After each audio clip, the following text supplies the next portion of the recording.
अभी हम torque slip curve को ध्यान से समझेंगे।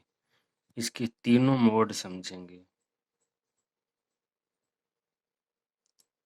नॉर्मली हम मोटरिंग मोड को ही टॉर्क स्लिप कर्व समझकर पूरा आंसर देते हैं, परंतु समटाइम तीनों मोड में पूछा जाता है, इसलिए तीनों मोड को ठीक प्रकार से समझेंगे। इसमें टॉर्क वाई एक्सिस पे, एक्स एक्सिस पे स्पीड या स्लिप लेते हैं। जब स्टार्टिंग टॉर्क पे, जहाँ पे इंडक्शन मोटर मूव करना स्टार्ट करती है, वहाँ से लेकर इनिशियली टॉर्क इंक्रीज होता है और इस पॉइंट पे जहाँ पे टॉर्क मैक्सिमम होगा, यहाँ पर स्लिप का मान R/X होता है, R2/X2। 2 मीन्स यहाँ पे रोटर का है, रोटर रेजिस्टेंस और रोटर का रिएक्टेंस।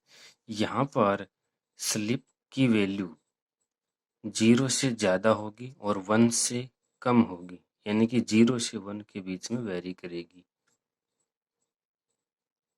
इस पॉइंट के जस्ट पास में यहाँ पर NR ये ऑपरेटिंग पॉइंट है। यहाँ पे इंडक्शन मोटर चलना स्टार्ट करती है, मूव करती है यहाँ पर अपनी ओरिजिनल स्पीड से।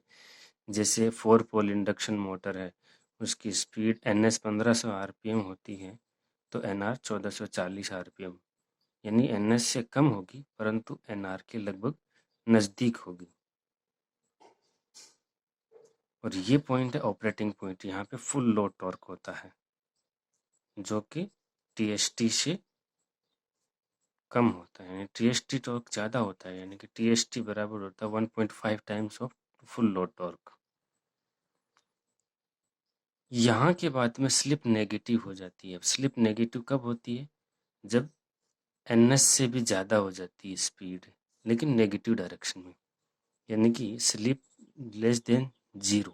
0 से कम का मतलब है नेगेटिव डायरेक्शन में, यानी कि slip equals to NS minus NR हो जाता है अपॉन NS। यहाँ पे माइनस NR हो गया, तो ये जनरेटिंग मोड कहलाता है। जनरेटिंग मोड का मतलब इंडक्शन मोटर अब इंडक्शन जनरेटर बन जाती है यहाँ पर, जो कि विंड पावर प्लांट पे ये मोड काम में आता है। यहाँ से ब्रेकिंग मोड में स्लिप का मान 1 से ज़्यादा होता है और ब्रेकिंग का मतलब यहाँ फोर्सफुली ब्रेक हो जाती है इंडक्शन मोटर।